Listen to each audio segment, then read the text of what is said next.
2 bulan yang lalu pas iPad mini 6 ini dirilis, saya excited banget karena dalam pandangan saya iPad mini 6 ini bisa optimalin kerjaan saya buat browsing, scripting, sketching pakai Apple Pencil, sampai buat gaming. Karena ukuran displaynya menurut saya pas banget. Nggak kekecilan tapi juga nggak kegedean, karena masih bisa masuk ke kantong celana. Sejak awal saya hands-on iPad mini 6 ini, ekspektasi saya terhadap ukuran displaynya ini memang nggak salah. Beneran pas dan compact. Tapi setelah 2 bulan saya pakai iPad mini 6 ini, ternyata ada satu faktor paling krusial di layarnya juga yang membuat saya mutusin buat ngejual iPad mini 6 ini. Mau tahu apa? Tonton sampai tuntas, bro.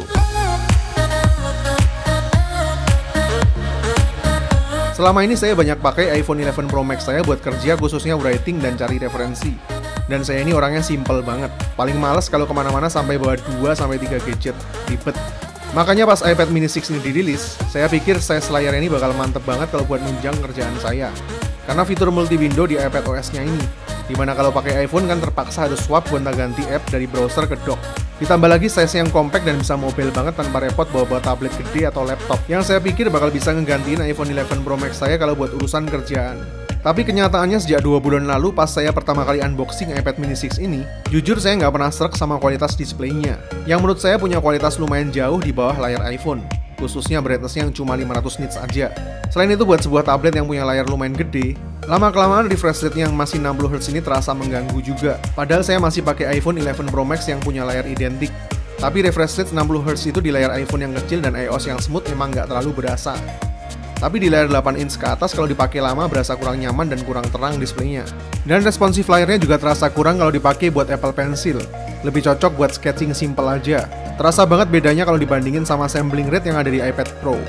Cuma masih tetap saya pakai selama sebulan buat writing, browsing, dan nonton Netflix atau HBO Go. Soalnya memang ukuran yang compact ini nyenengin banget kalau dipakai sambil tiduran. Apalagi kalau kalian seorang mobile gamer. Jujur displaynya ini pas banget di genggaman tangan. Dan bisa dikonekin juga ke stick PS5 kayak gini. Intinya kalau kalian pakai iPad mini 6 ini cuma buat hiburan karena compactnya aja, saya rasa udah cukup memuaskan. Tapi ujungnya setelah saya beli iPhone 13 Pro sekitar semingguan yang lalu, begitu saya ngerasain kualitas ProMotion 120Hz di layar 6,1 inch selama seminggu, mata jadi lebih ngerasa dimanjain lagi sama frame rate yang jauh lebih smooth dan HDR-nya yang super luas. Bikin pas balik ke layar iPad mini 6 ini jadi berasa lebih nggak nyaman lagi meskipun cuma dipakai buat browsing-browsing dan sosmedan. Yes, HDR yang ditampilin di iPad mini 6 ini jujur aja hampir nggak terlihat. Apalagi kalau kalian pakai buat nonton film-filmnya Apple TV, yang biasanya punya kualitas visual super mantap HDR-nya. Jadi berasa washed out dan gelap layarnya. Memang setidaknya mesti 1000 nits ke atas kalau buat nikmatin visual layar HDR kayak gini. Coba bandingin aja kualitas HDR-nya sama iPhone 13 Pro ini. Jauh banget. Dan menurut saya yang udah terbiasa pakai iPhone 11 Pro Max, daya tahan baterai di iPad mini 6 ini menurut saya biasa-biasa aja, nggak istimewa. Meskipun nggak bisa dibilang boros juga, tapi jujur saya ngarep lebih apalagi ini cuma Wi-Fi only. Jadi kalau bicara produk Apple itu selalu mengenai experience. Makanya kalau kita udah terbiasa sama experience yang jauh lebih nyaman, kalau kena downgrade jadi terasa banget degradasi experience-nya. Jadi sebenarnya ini problem yang menurut saya cukup subjektif. Artinya apa yang saya rasain belum tentu cocok juga sama user experience orang lain.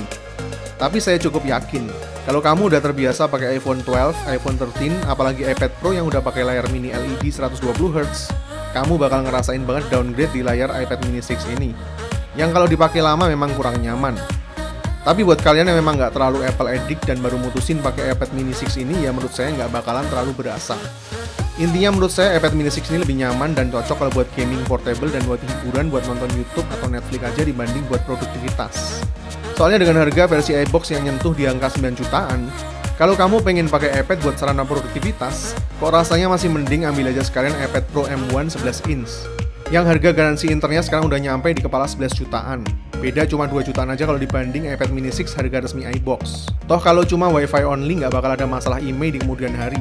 Kalau mengenai garansi, jujur seumur-umur beli produk Apple sampai dijual lagi nggak pernah ngalamin produk cacat. Menurut saya pribadi sih iPad mini 6 dengan kualitasnya rada kemahalan kalau dibanderol di angka 9 jutaan ke atas.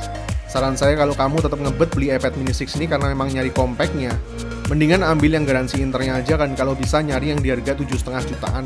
Karena menurut saya pribadi value paling cocok buat iPad mini 6 ini ya memang ada di harga 7 jutaan aja, bukan 9 juta ke atas. Tapi kalau iPad Pro M1 di harga yang sekarang 11 jutaan jelas terasa lebih worth it. Makanya kayaknya saya mutusin bakal jual aja iPad mini 6 ini, soalnya sekarang udah ngerasa puas banget pakai iPhone 13 Pro yang layarnya terasa jauh lebih fluid dan responsif banget buat produktivitas kerjaan harian. Dan mungkin bakal ambil sekalian ke iPad Pro M1 yang size 12,9 inch, khusus buat editing video di rumah, bukan buat mobile. Soalnya kenyataannya meskipun saya pikir iPad mini 6 itu rencananya bakal bisa saya bawa kemana-mana, tetap aja sifat saya yang simple-minded malas bawa dua gadget kemana-mana. Yang negesin juga kalau yang namanya tablet itu tetap paling enak buat gadget rumahan, meskipun size-nya sekecil iPad mini 6 ini. Tapi ini opini subjektif saya, yang mungkin bakal beda-beda tiap orang.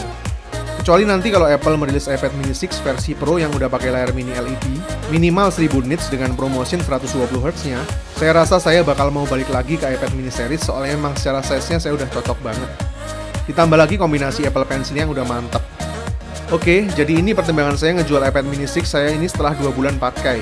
Tidak lebih hanya masalah experience di layarnya yang kurang mantap karena udah terbiasa dengan layar yang lebih mantap di iPhone series. Sekali lagi kalau kamu bukan pengguna iPhone 12 ke atas, apalagi iPad Pro, saya rasa nggak akan terlalu bermasalah dengan experience yang kamu dapat di iPad mini 6 ini. Saya Vian, see you in the next videos.